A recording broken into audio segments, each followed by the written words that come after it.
You know, that's my nature. My ass gets flat fast. You know. So you know, I'm a half measures guy. That's what I like.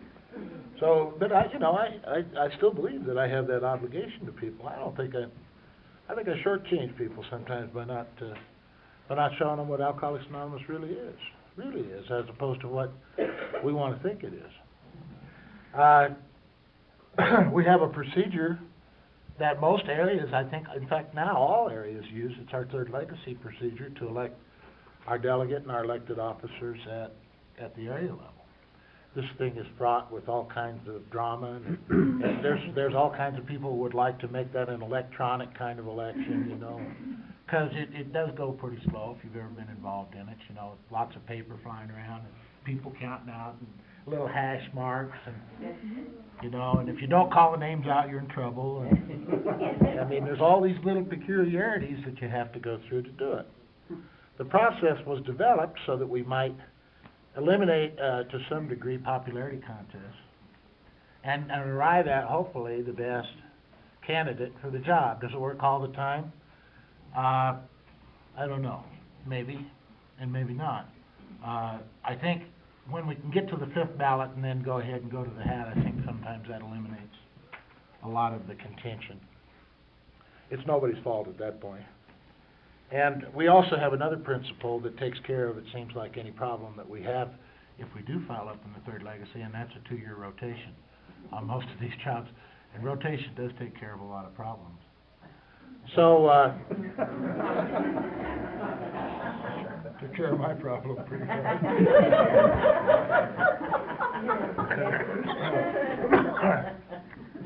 It's important to remember, too, that GSRs pick the committee members, and that the committee members that they select, the DCMs and alternate DCMs that they select, are key players in the area committee.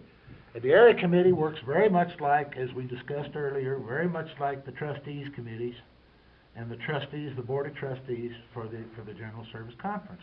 In most areas, the area committee actually does the nuts and bolts work, and the assembly pretty much just kind of gives them some oversight and some custodianship and some, maybe give them some input if the area committee gets to be a hung jury. So this business of picking DCMs is a vital deal too. We forget sometimes that sometimes it's not more than about 2 or 4 years out after a DCM is selected that they're on the slate to be a delegate. And so it's generally from the ranks of the district committee members, that's where the delegates get selected from.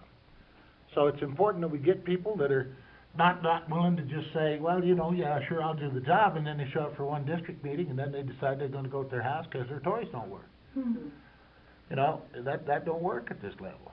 So we need to try to get people that have got some demonstrated business of starting and finishing a job, and they're doing what they say they're going to do.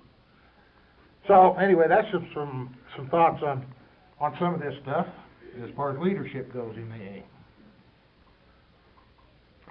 Bill pretty well defined an AA leader as someone who can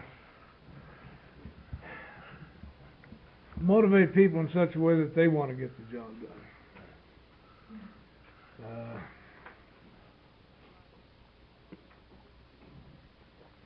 I learned my skills in the penitentiary dish room to try to illustrate what I'm talking about. I worked in the dish room the whole time I was there because they weren't sending me anywhere. I still owed the federal government 5 years. They just kept me contained. And so along the way, because I had been there a while, there are 2 inmates that become inmate bosses, if you will, the people who have to lead the team. And I didn't want the job. There's nothing worse than being a con boss. Okay. But my sponsor said I didn't have any choice. I'd been asked to do it. So now you've learned to work. Now you need to learn how to help other people learn to work. Was his kind of attitude. Anyway, the upshot of the whole thing was that during that process, I learned how to get cooperation out of people over whom I have no authority. That's what an AA leader is. A person who has developed a knack of getting cooperation from people over whom they have no authority. That's real leadership. in essence, an AA leader has to either have walked down the path ahead of the rest of us, or at least seen down the path ahead of the rest of us, and encourage us to go this way. Okay? And for me, the main thing is I will walk the path first. Then I'll come back and tell you what I found down there. There will be times that I will lie to you.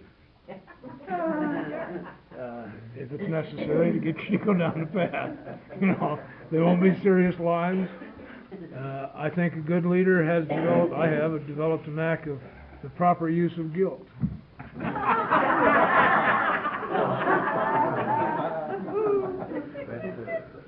Wonderful tool.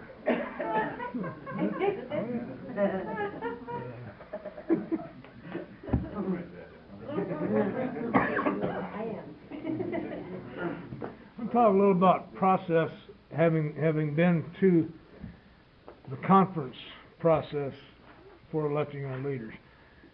Let's talk about trustee elections. We have two kinds. We have non-alcoholic and we have alcoholic trustees. The non-alcoholic trustees are friends of ours and are generally picked from among those of us who are there and know these people, who have been around. They're invited into the conference. The nominating committee, they send a resume, the nominating committee talks with them, they spend a weekend with us. This is a Thursday through Sunday deal at the conference. So we all get an opportunity, because we, being the trustees, are the voting members that elect trustees. We need to know who we're getting a hold of. And we check them out. Non-alcoholic trustees are very important to our fellowship. Very important. They don't think like we do, which time and again has saved our bacon. Okay? If for no other reason that they don't think like I do, it causes me to think. Everybody agrees with me. I don't have to think. I just have to have a little script. They create a creative tension. They do not understand us. They don't see how we've managed to survive as long as we have. And if you look at our history, you'll wonder too. They have very clear ideas of how to run a business, and we don't run a business that way. Almost without exception, our non-alcoholic trustees, first thing they do is try to find a way to consolidate all of the authority in AA into one person. That's how they operate in that world. Well, we must never allow that to happen. So we have creative tension, and it's the tension between those that allows the creative process to occur. Sometimes it's fighting and then it's unhealthy, but tension is good. Controversy is the lifeblood of AA service. We don't want it to slop out into the world. It really is. I've come to love chaos. It's only through chaos that I learn what needs to be put in order. Now, I have no tolerance for chaos, so I will try to put it in order very quickly.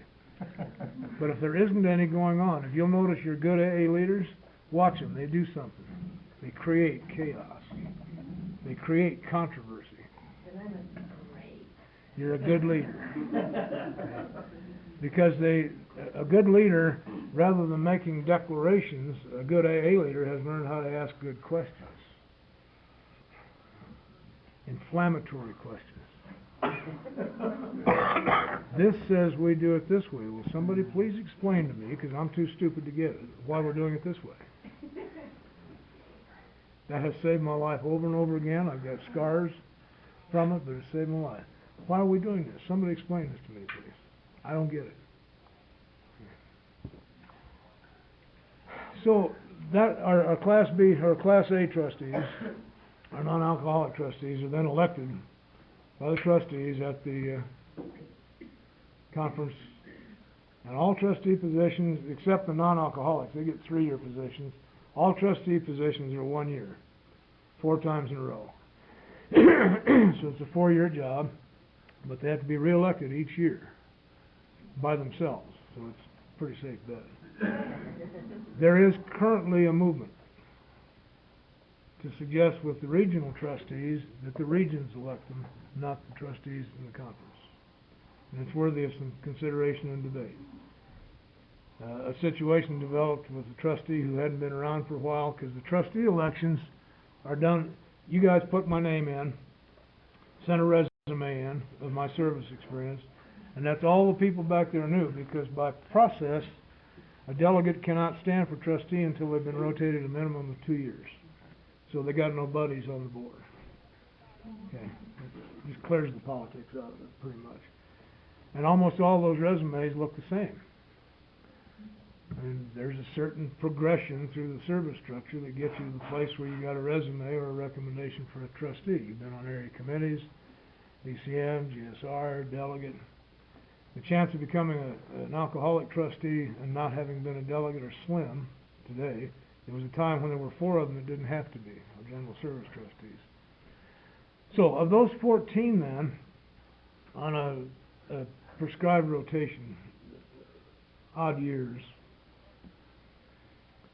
we elect regional trustees, 1 trustee for each region in the U.S. and Canada, and 2 trustees at large, 1 from Canada and 1 from the United States, and 4 general service trustees. They used to be called in-town trustees because they all lived in New York, which is what proved to be one of the problems, and it has since been solved.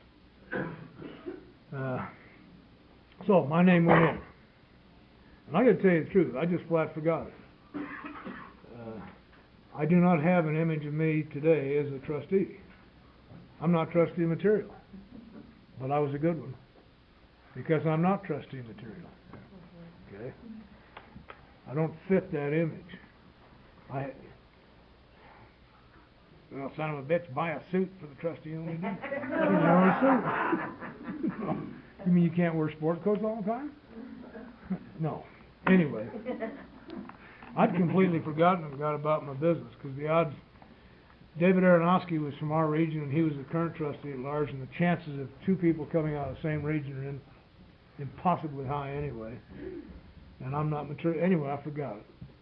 And I was home from work one day, and the phone rang, and it was Ed Price. And he says, "Well, you're it." And I had no idea what he was talking about. And then he told me, and my heart stopped. Because that's a pretty massive undertaking. My wife and I had talked it over. I've said yes to every AA request up to that point. If you're even considering this, don't stand for it. And if you do, understand your life is over for 4 years. You belong to Alcoholics Anonymous. Every weekend, many times during the week, I had to learn to read. The volume of correspondence is unbelievable. It's a non-paid position, by the way. Only your expenses are paid. And they do insist that every expense, including 28 cents a mile from home to the airport, is paid. I rebelled at that, and I was told, no, all expenses. There may be a guy come along that would make a good trustee that can't afford it to do that, even 150 miles from the airport. We don't want to do that. So I learned a lesson from that. But the process was interesting, because there were, I remember 7 or 8 of us. Were you there, Tommy? You weren't there at that time. And we went through the 3rd legacy procedure, and it narrowed down to 2, myself and a guy named Al from Michigan. And we went into another ballot, and there was still no clear majority. There has to be a clear majority, 2/3. And it was clear there wasn't going to be either. Neither one of us would ever come up with 2/3, so we went to the hat. And the reason I got comfortable with the position is that they didn't draw my name out of the hat. He drew both names out of the hat and then dropped one of them back in.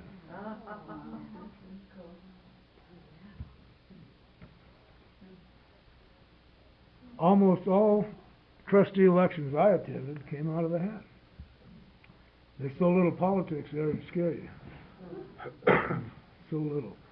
But one of the problems, and one of the reasons they're talking now about possibly having regions do their own elections, is there is an area that has a trustee now who hadn't been around for 20 years hardly, and is in early onset Alzheimer's, doesn't remember much. Very hard for her to serve. It's a sad thing. And because nobody at the conference knew that, she was elected. And now everybody's trying to help, of course, but it was an inappropriate, and the solution one solution is, let's consider having the regions do their own trustee election. Now, I see a lot of benefits in that beyond what we just talked about. That really is gonna kill some more politics, 'cause nobody on the board's got buddies coming. The rebels out here, the troublemakers, are gonna send them troublemakers. And that's what AA needs up there, is troublemakers. Somebody always asking questions, why are we doing this? That's the main question, why are we doing, is this even worth doing? Does this serve the purpose and the principle of Alcoholics Anonymous? If not, I don't care how good it looks, let's quit doing it. Okay, let somebody else do it. I'm delighted with this rip-off big book out of New York. Absolutely delighted with it. The one that has place for margin notes and concordances and all. Wonderful. That means we don't have to bother with it. If you want one of those, I'll give you the address. We don't have to bother with it. We ought not get tangled up in all that fancy stuff. Mine's just fine. Okay.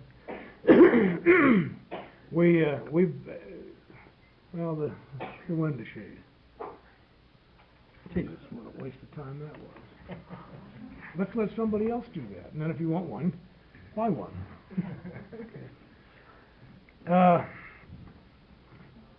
The leadership thing, I want to go back to the Russian thing, because this came into play a whole lot for us in that whole operation, not just the Russian trip. One of the things that we were faced with was all the Russians really needed after our trip, and we knew it, was a big book. At the time, our policy was, in essence, you're from some country where AA is developing. As soon as you've gotten big enough and strong enough to have your own publishing operation, we'll grant you the right to publish the book. What we're saying is, as soon as you're big enough to publish the book, we'll let you have the book that teaches you how to get big enough to publish the book. It was cattywampus. So one of the policy changes we made at that time, based on the Russians, that has helped everybody, is that we now have a number of translations in place in manuscript form for any country that's developing. We've got it ready for them. And we're doing the translations because with the Russian book, there was a group of well-meaning AA members who thought we were moving too slow. Needed to get it in there right away, and so they started taking in a mimeographed translation of the big book. We had to make a trip to San Francisco to talk with them and ask them to please not do that. The translation, for instance, the 12 steps translated into the 12 commandments, and there were all kinds of... translating English into Russian is a very touchy deal. In fact, with any language. Bill wrote in New England American. I remember reading the book to a bunch over at Buena Vista one time, and some kid said, that was really nice poetry, but what the hell did he say? Didn't understand a word of it. Okay. So we established another policy, and even though we don't hold the copyright to the material, we want to check all the translations. Okay. Now, we still hold the copyright in Canada and in other countries. In fact, we're in some serious litigation with Germany right now because we've got a lunatic we told no who's doing it anyway. That's the short form, right? We ran into trouble in Mexico. We ended up with 2 general service offices, and one said cease and desist, and when you say cease and desist in Mexico, they went in and arrested everybody and locked the place down. Lots of controversy over that one, don't even worry about it. But we established some policies. We wanted the Russians to get a big book, but it had to be a big book. The integrity of the message is clearly important. And well-meaning people can screw that up, meaning me, and people like me. So we've got one. The introduction to the Russian Big Book is some of the finest writing I have ever read. If you want a clear picture, because they covered the God angle in the introduction in a way that I've never heard it any better. And it was done by a young English teacher named Julia, who was starting AA in Russia. We didn't start it. She was there as an English teacher, moving around. She put AA together wherever she was, and she was translating the book as she went. And then we checked it. One of the things we do, if you are translating a book, please do that. Then please send it to us, and we have other translating bureau who will help check it against the integrity of what we're trying to say. And we'll all work together, and we'll get this big book out. How many do we have now? I know we got 14 on the shelf last time I checked, plus there's 14 or 15 more that are already in print, including Tagalog and Russian, Latvian, Polish. God, you love the Poles. The Poles were just like us. They grabbed this thing and ran. They were holding a general service conference where there were still police on the street. They didn't care. Wonderful people. But this is the kind of leadership, we need people who are willing to step into that arena. That's a strange arena.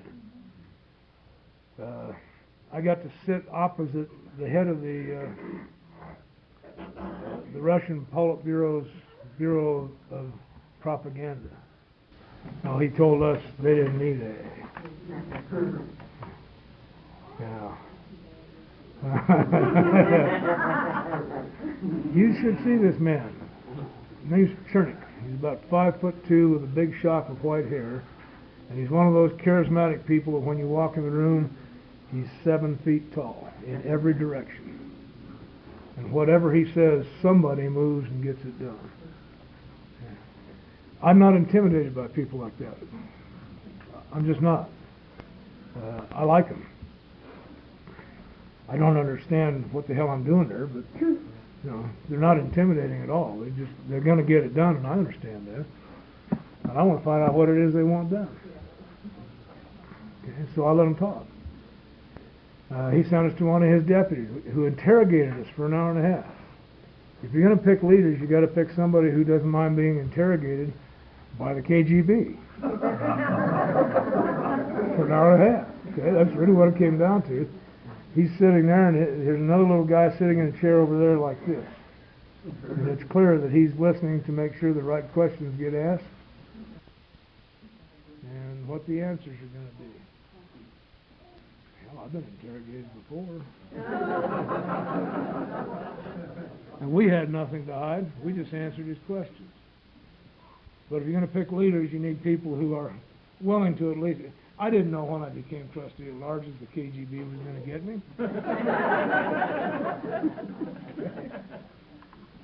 Adaptable people. We were at a fellow wrote a book about Alcoholics Anonymous, a Russian that was very pro-AA, Russian doctor. And their procedure over there, because it sold out 50,000 copies immediately, they have a serious alcoholism problem. They were interested. The procedure is, then they have a public meeting. There were 400 or 500 people in this auditorium critiquing the book. Professionals, street people, everybody. And we were invited to come to that. And the fellow who said we will not support AA was there, and he'd said that on Friday, and this was a Tuesday, and now they were willing to support AA. We found out later what had happened is Mr. Gorbachev said, whatever it is you're doing isn't working. You better find something that does work or you're fired. And we just happened to be in Moscow at the time, so we were invited over. But in that meeting, when we were finally asked to come to the microphone, this question was asked. How do you think, Mr. American, how do you think that Alcoholics Anonymous will work in the Soviet Union? Now there's a hook question. Okay? The response is very simple. I don't know. It would be presumptuous of me to even take a guess. I've only been here 13 days. And that was the right answer. Okay? I'm an AA leader. Okay? I try to set my own opinion aside. And it wasn't just me. This whole team, you'd have been proud of them. Set aside personalities and personal agendas in order to be available to the information that had to go out to the people we were going to deal with. That's what you're looking for. when you send a GSR to the assembly, you know there's gonna be some hassling going on there. You need to send somebody who can make themselves available to the chaos and not cave in, and not set their own fires, okay? That's not Joe. Let's make him GSR because he hadn't been here for 3 weeks. Don't send him, please, because he'll come back and tell you that's a bunch of shit and then you're out of the game. If he goes at all.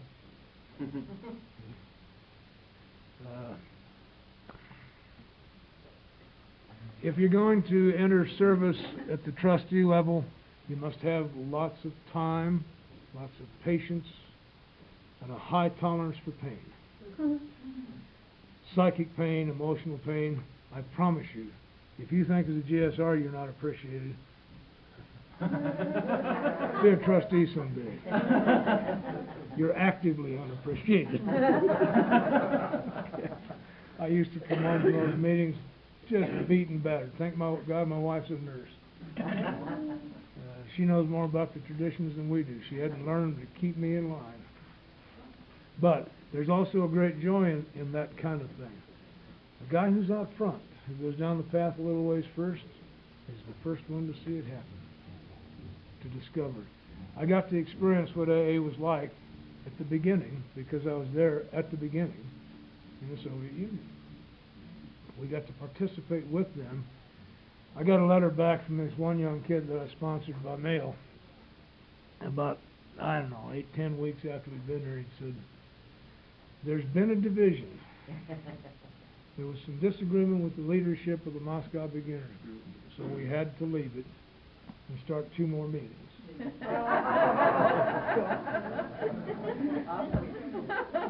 All it takes is a couple resentments and a pot of hot tea.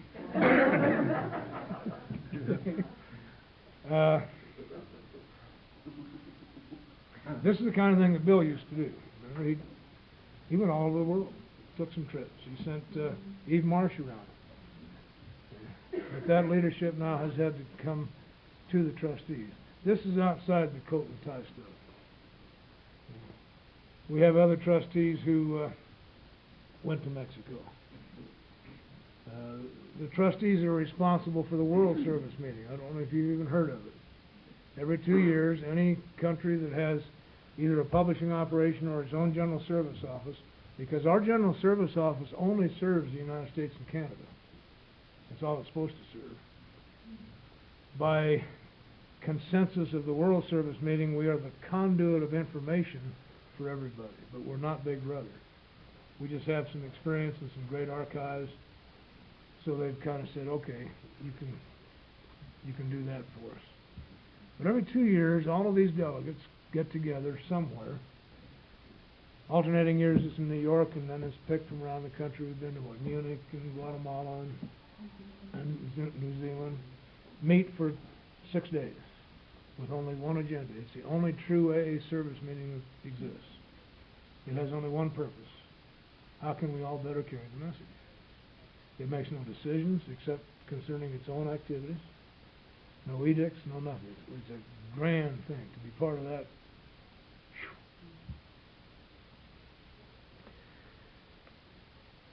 At the World Service meeting in New York, as we established our purpose, that our purpose was to meet for 6 days to find better ways to carry the message. One of the delegates from Mexico got up and said, first I think we better ask ourselves, what message is it we're carrying? It set the tone for that meeting, which was incredible. Because we really did have to discover, what is the message we're carrying? And then it was my responsibility to come back and tell this little story so that you'll ask yourself the same question. I've been down that road, and now I've come back and asked you to ask yourself, if we're going to carry the message, what message are we carrying? Good question. And that's what leadership does. Goes down the road and comes back and tells you what it found out there. Don't go down that road. There's a 500-pound gorilla down there. I know. I went down that road. Big sumbitch. Oh, This thing is real. It's not words on paper. Don't be afraid of leadership. There's a myth in AA that we don't have any leaders. The hell we don't. We better have, and they better be extraordinary people. They don't have to be giants or big ego things, but they must be extraordinary. Ordinary people are not willing to be interrogated by the KGB. You got to have some lunatic. By the way, just as a sidebar, the interpreter that went with us on that trip will be in Denver next Monday for about 4 or 5 days. Remarkable man, non-alcoholic, who loves AA enough that he put his own life on the line for us to carry us through this trip. And if anybody in the area would like to meet him, just give me a call. He'd love to see you. Thank you. All right, do we have any questions or on this concept 9? Alcoholic named Jim. And first, let me preface this by saying this question has nothing to do with my current home group.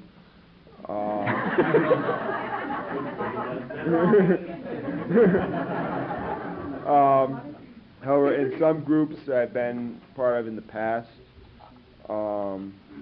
there's been the occasional problem of, as you alluded to, people who get voted into positions of trusted servant. Not always just by the AA draft, but sometimes they stand for it. And a few months down the road, they're just not doing the job. And just, what some guidance or experience that you may have had with dealing with that situation, since again, the current set of leadership in my home group is excellent right now. But I'm sure at some point, in the future, I'll see that problem arise again. Some experience on handling this sort of problem at the group level. We've done it right and we've done it wrong. We've been mean-spirited at one point and just kicked them out. Very bad way to go about it. The most successful I've seen, we've only done this twice. One of the fellows got very sick and was simply unable, and everybody loved him and didn't want to hurt his feelings, but eventually we just went and talked with him and said, could we do this? Can we have somebody else doing the work until you get better? And then we can start it over again, because it isn't fair to you or to us. And I know it's a drain on you, because you know you want to do it and you can't. And by doing it essentially that way, it worked out fine for everybody. But it's a tough one. But the first tradition clearly makes the statement, the welfare of the group must come first. And so if somebody's not doing the job, the welfare of the group must come first. And we must find a loving way to deal with it, but it has to serve the group. Hi, I'm Dottie, alcoholic. Would you just tell us a little bit more? This is curiosity, but I'd like to know a little bit more about the non-alcoholic trustees, how we troll for them, where they come from, and why they're doing this, I'd like to, we read a lot about the trustees, okay, we can find out about them, but how about those non-alcoholic trustees? If you'll come up here next weekend, you'll meet the cream of the crop, and he'll be able to answer that question for you by his very presence. Most of them love us more than we do. The ones I've met, with a few exceptions, are dedicated people. Dr. Jack Norris, giant of a man, stood 4'6".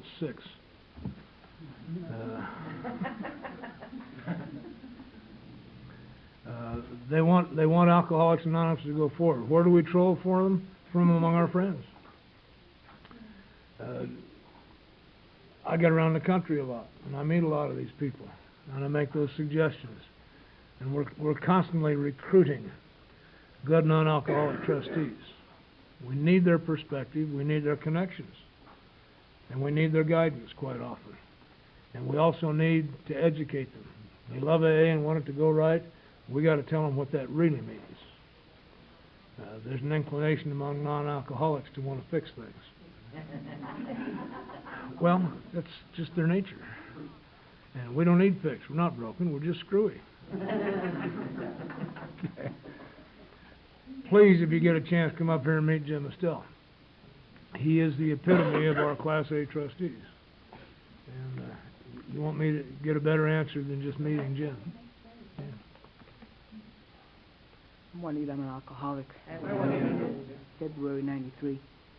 One of the things that I've heard a lot here in this group this weekend is how different, diversified, opinionated, and how differently we do things and how much we want everyone to do it our way. And so, in so many different groups that we come from, and here we are trying to carry the message. And I heard you loud and clear when you said, if we're going to carry the message, what message are we carrying? So I'd like you to give me a little bit of what you think that message that was discussed, like you said, these, and I'm not as knowledgeable yet, but you just said that there was a particular group that just does that. I mean, they look at, and that is, of course, essential, because we talked a little bit about, I talked with you on one-on-one about how we kill people. We kill alcoholics and we kill non-alcoholics. And I think that's contingent probably on the message that I carry.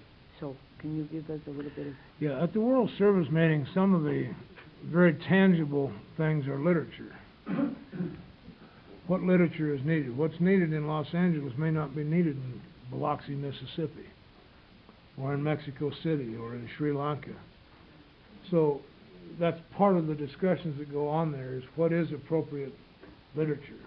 And you need to understand, they can write their own literature if they want to. We don't have any locks on that kind of stuff. If they're going to translate our literature, we would like to be involved in that process. Some of the things that came out of that, the AA message is one of recovery from alcoholism, of course. And a lot of discussion was around that.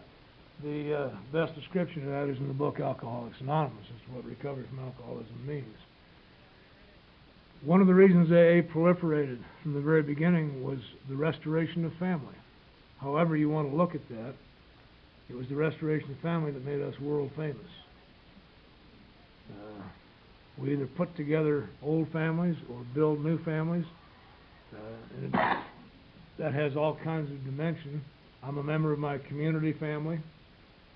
I go back to work. I have the bedevilments are turned upside down, if you will. The message is you can live a decent life that makes sense to you. How do we carry that? Well, in the way we walk and talk, and we discussed all that. If I try to define our message in terms of results, the fellow out in Guadalajara isn't going to hear me, because my outer circumstances are a house and a Dodge Caravan and that kind of thing. He isn't going to hear that. I have to find a clearer way to describe that.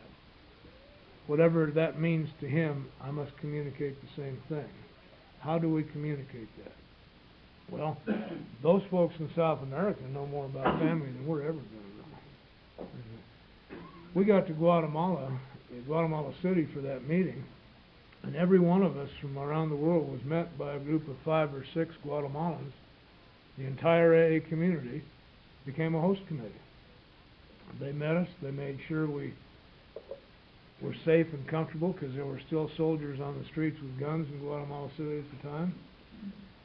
They took us to their own meetings, but they mainly just hosted us. This one guy was real cute. He said, "I have learned enough English to welcome you." And that's all he knew. That was it. It was over. But he had learned that. Our Japanese delegate learned English because my wife and I were asked to go to Japan for their 15th anniversary to talk about general service. She learned English so she could host us. Anybody here wanting to do that? Okay. Now, as a result of that, she became the delegate to the World Service meeting from Japan. Lovely lady. We're still in touch. And that meeting, those are the kind of things that get discussed and demonstrated. We begin to see it's more than my little Fort Bragg group or my little Denver group or there's a lot more going on here that I need to learn. What is our message? It's in the literature, it's in the books, but it's mainly in the way we live. And how do I communicate that effectively? So to follow up on that last question, I happen to have spent a considerable period of time sobriety in South Korea and a couple of other Asian countries. One thing I noticed while I was there was that there tended to be basically two AAs operating in a number of those countries, particularly ones where English wasn't a commonly spoken language. There was the international AA, if you will, which was mostly Americans, Europeans, having their own set of meetings, most of which are listed in the International Directory. And then whatever local AA, was beginning to form. I had a couple of friends in the program who happened to be fluent in Korean and would occasionally attend those, and so there was beginning to be some back and forth in the case of Korea. They also had, just as a way of helping to address this concern, a convention, international convention in Korea, where they had meetings for Koreans as well as the English speaking. I'm just interested if you've seen anything at the World Service level that's addressing that problem, because I've gotten the impression that it's not just in Asia but throughout the world that kind of a model has developed, and what may be going on to just have more cooperation between the international, English-speaking AA and the more indigenous AAs. That's not something General Service should ever address, ever. That's up to you and I, entirely. Okay.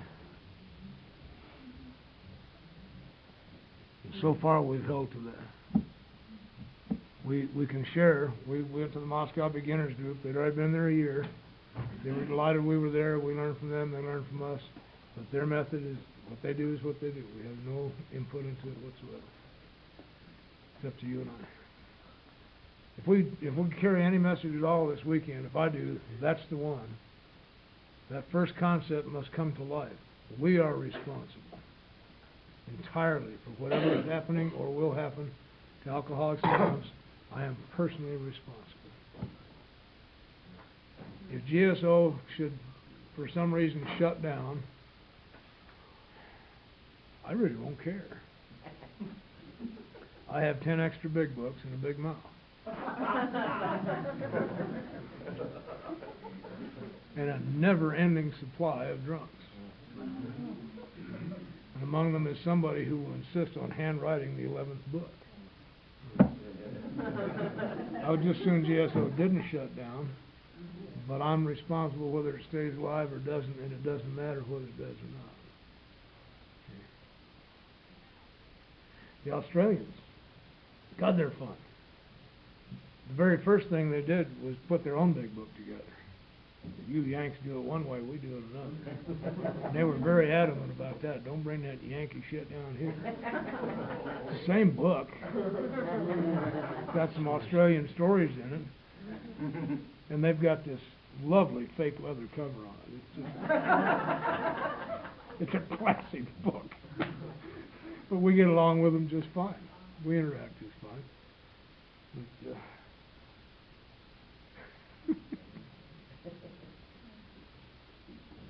The others. What do you say we take about 10 minutes? Just as a point of announcement, it is... Get cracked up here, huh, Silly? Okay, concept 10. Every service responsibility should be matched by an equal service authority. The scope of such authority to be always well defined by tradition, by resolution, by specific job description, or by appropriate charters and bylaws. Most general service positions in the structure, up to and including the delegates, or down to and including the delegates, whichever way you want to look at it, exist by force of tradition. There really isn't anything legally binding a group to have a coffee maker. There isn't. And most groups by tradition have one.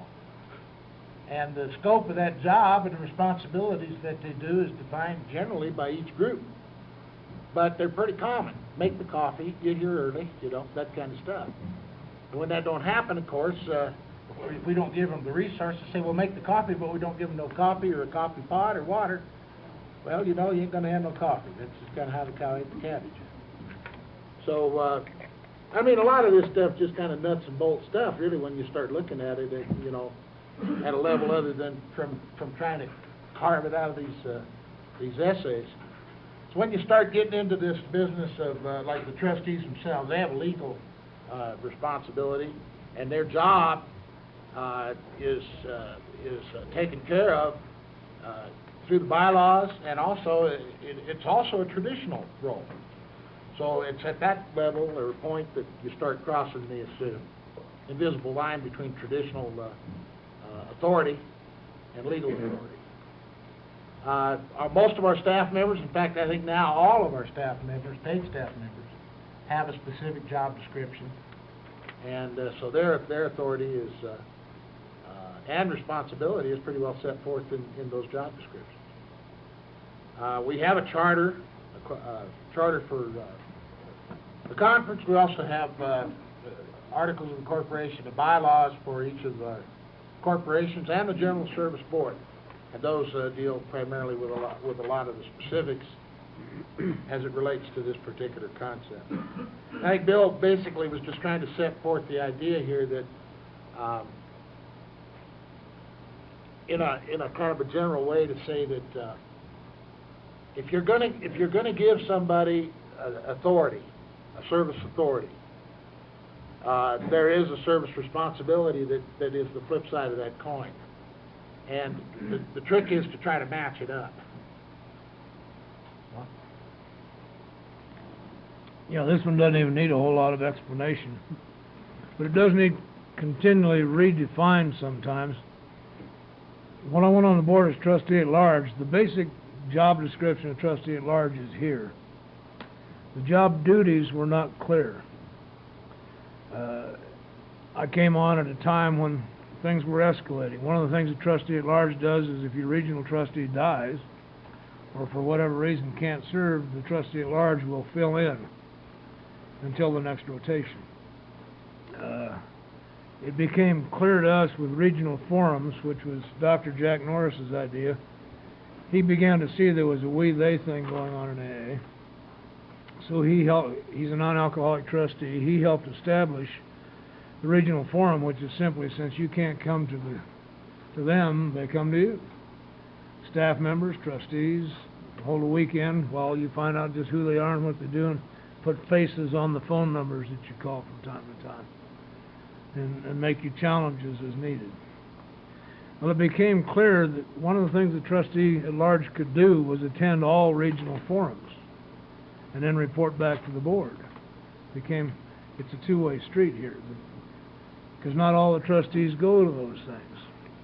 So that became part of the job description, that the trustee at large would go to every forum. Lots of discussion about that. There's one extra expense, one extra person. What are we going to do with them when we get them there? All that stuff goes on.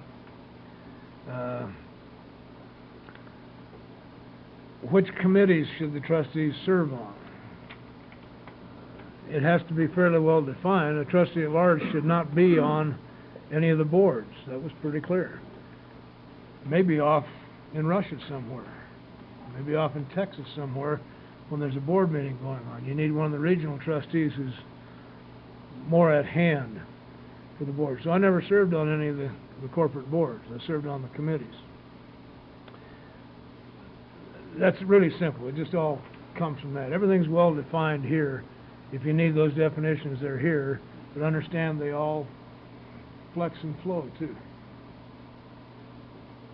One of the things we talked about early on in this thing, remember way back in ancient history when we first started this meeting, we talked about, we were going to talk about this group conscience, you know, and how this thing evolved and what it really is. there's a little bit at the end of this particular concept talks about the difference between delegated authority and the ultimate authority. The ultimate authority, of course, being the loving God as He expresses Himself. Then we start getting into this business of delegated authority, and the truth of the matter is that one cannot exist without the other. So probably if we're having problems with God revealing Himself through our group conscience, one of the problems might be that we're improperly using or not matching up responsibility in this business of delegated authority. Are we in fact delegating authority and responsibility for people to take care of some things for us? So this is the kind of stuff that, like Don said, always needs to be looked at.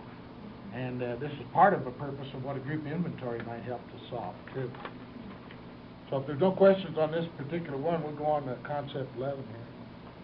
Could you give a more concrete example of what's that point? Well, it's very simply this. For example, if our group is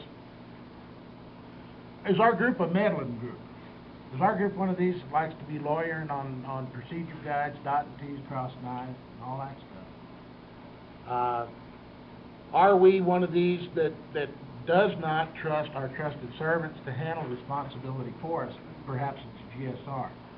Do we believe as a group that we need to send our GSR and 2 or 3 cornermen to the district meeting to make sure the GSR kind of stands up and tells it like we want to hear it? That kind of thing, and it happens. That kind of stuff happens. In other words, we're not delegating really that authority. We've just got some kind of puppet that we've got stringing along down here, and we're instructing them and telling them, you do this, you do that. And the GSR maybe is not a service leader. Maybe they're just a messenger. And the world's full of messengers. So, how is God going to reveal Himself in a group conscience when that kind of activity is going on? Be a little difficult because it's going to get overwhelmed by the lack of delegated authority.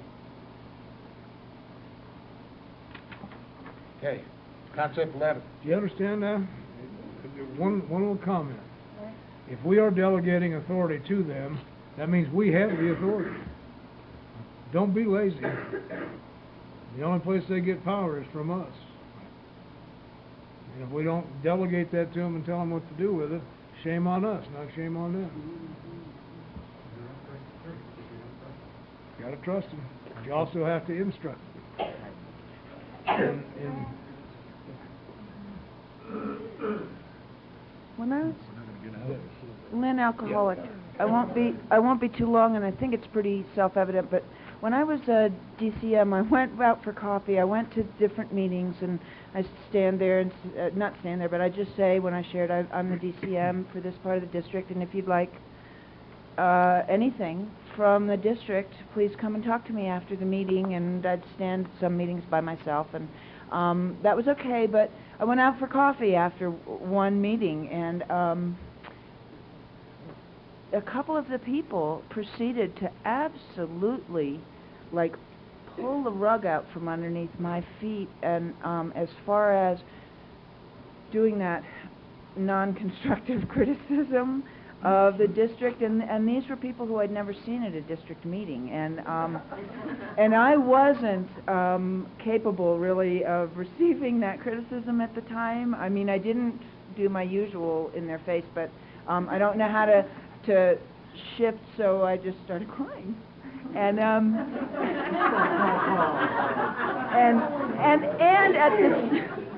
and at the same time, in my mind is starting. I mean, really, I could visually starting to question every person who had ever been of service to me in a service example. Oh, they were just. I mean, it was really psychedelic. But it was, yeah, I know, but and I know that really the only proper response would have been, and I think I did say, come to the meeting. They never did show up, but there's no way really to address that otherwise, is there? I don't. You know what a pit rider is? No. Any of you that ever rode a bucking horse or anything to rodeo, there's always in the background behind the cages where they keep the animals, there's always 2, 3 guys walking around with painted on casts and stuff. And you ask them, say, what's your story? And they say, well, I got hurt last week, you know, and they never been on a bucking horse ever. But they'll tell you how to ride that bucking horse and how to get on the bucking bull and how to rope and how to do it there, and they know it all, but they've never done it. See? I call those people pit riders.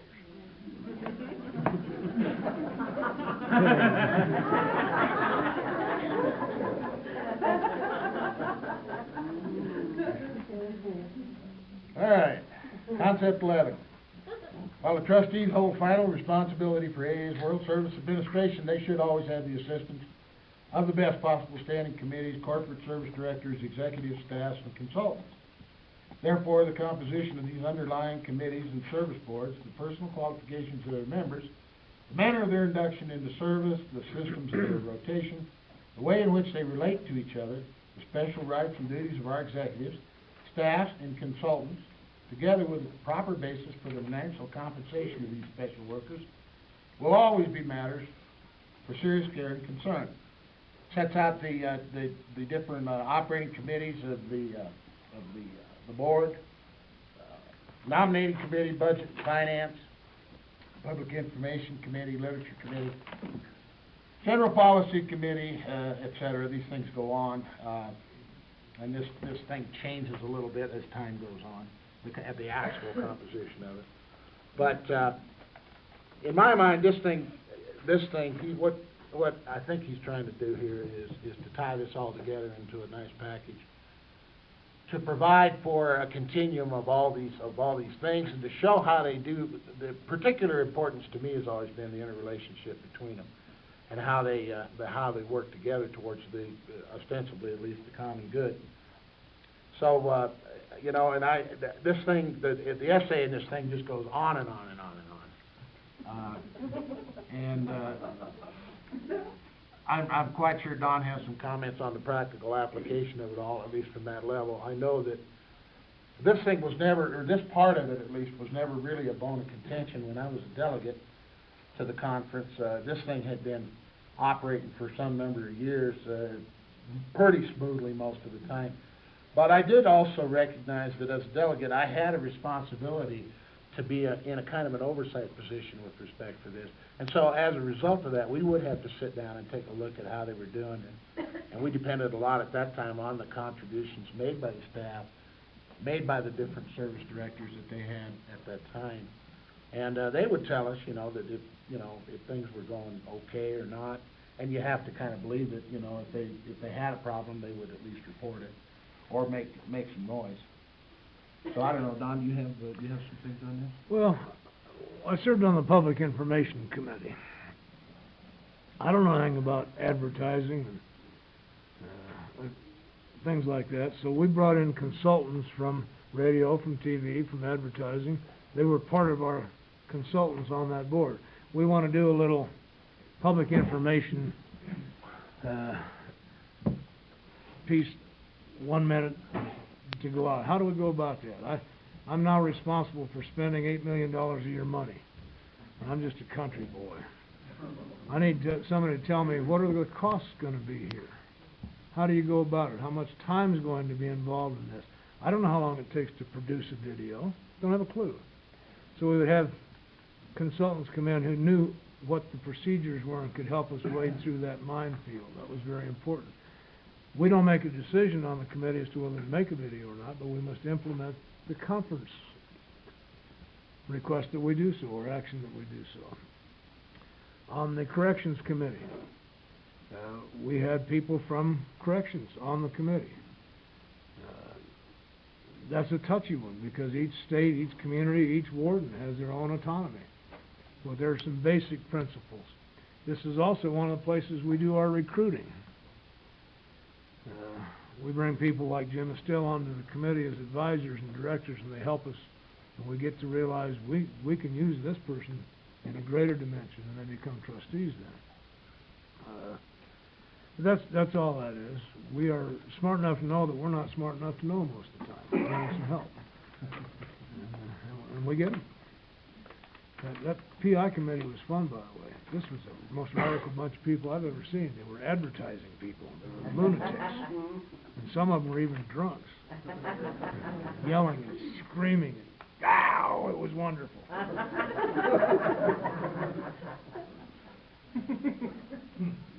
Okay, concept 12. Bet you thought you'd never see this, huh? All right. Concept 12, general warranties of the conference. This is the warranties. And these warranties are also contained in the conference charter too. But These, by the way, can't be changed. The rest of it can. general warnings of the conference. In all its proceedings, the General Service Conference shall observe the spirit of AA tradition, taking care that the conference never becomes the seat of perilous wealth or power. That sufficient operating funds plus an ample reserve be its prudent financial principle, that none of the conference members shall ever be placed in a position of unqualified authority over any of the others, that all important decisions be reached by discussion, vote, whenever possible, by substantial unanimity. That no conference action ever be personally punitive or an incitement to public controversy. That though the conference may act for the service of Alcoholics Anonymous, it shall never perform any acts of government. And that like the Society of Alcoholics Anonymous, which it serves, the conference itself will always remain democratic in thought and action. Now, these are the things that and Dr. Bob Inep sent you too, because the general principles here had already been outlined. But this is what they promised us if we would let them go as the co-founders. And he said that this conference, which if we recall our earlier meeting, was basically an experimental proposition from 1951 to 54. If this conference would be allowed to just go ahead and move forward in this direction, that these are the things that it would never do. And in my experience, and just in the reading of the past actions and everything, it seems like whenever we start kissing the doorknob of coming into compromise with these traditions, that's when the biggest fights occur. And I know that when I was a delegate, 1-5, which is the one about public controversy, was just, I mean, there was 140 some odd voting members of that conference that year, and there was 145 ideas about what's a public controversy. And on the one hand, we had a situation in this regard. Actually, it started out with chips and ended up to be the whole circle and triangle deal. But we had actually initiated litigation at that point against a chip manufacturer who had refused to honor the cease and desist to stop using the circle and triangle on these chips. And of course, during discovery, they discovered that we had put a bunch of numbers out regarding, what kind of orders had been submitted by AA groups and blah, blah, blah. And they discovered that they were going to have to produce for discovery purposes the names of every GSR for 10 years from every AA group. And that's obviously an anonymity problem, because this stuff, in the event it would have gone to trial, would have certainly ended up at the public level in the form of people don't realize, but a lot of court proceedings, and in fact most at the district court level, are public record. Anybody can go in and find it. So we couldn't even, in that particular instance, continue with litigation. And we were stuck, and what we had done by the very fact of filing this lawsuit was we had put Alcoholics Anonymous in a position of a public controversy. And because of the fact that this individual who refused to stop manufacturing the chips was an AA member, we had taken an action that was personally punitive. So it was a real sticky wicket, and as has been mentioned earlier, George and I think the conference at that time, and certainly the trustees, found the wherewithal to find a nice way out of this thing. And the conference turned right around and said, and told the board that you must not sue anybody, and we gave them basically a directive that was illegal. And the board kept insisting from the floor, do not make this recommendation. And of course, people were saying, why not? You tell me do not, I'm gonna. And they just wouldn't leave it alone. Well, thankfully, it came up as a floor action and it was a hung jury. It didn't fly because enough of the people got the idea that what we were doing was basically telling the board, you're doing something illegal.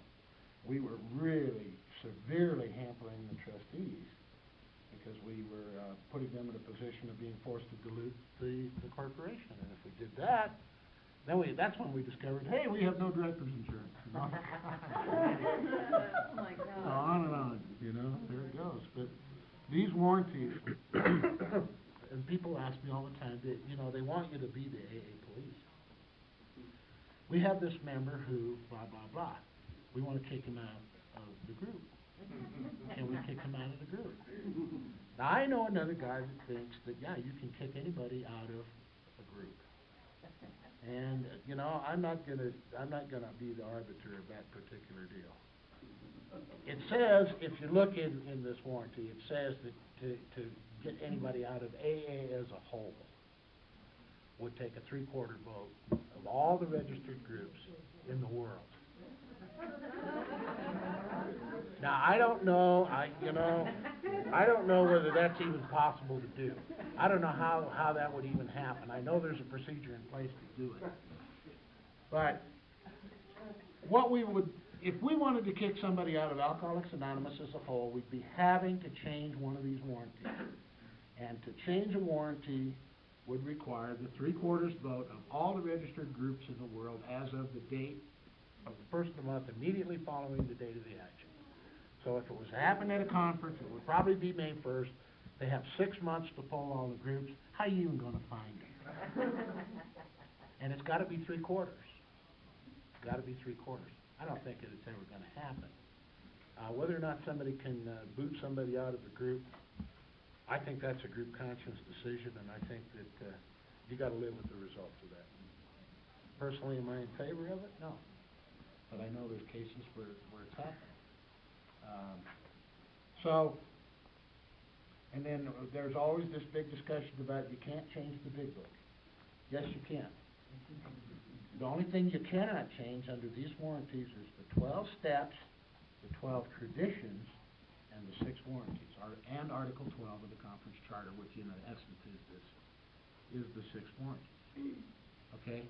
You can change the big book. You can put cartoons in it if you want. It can happen if the conference is willing to do it. And the big book, the first 164 pages is in the public domain. We all know that. We get that. But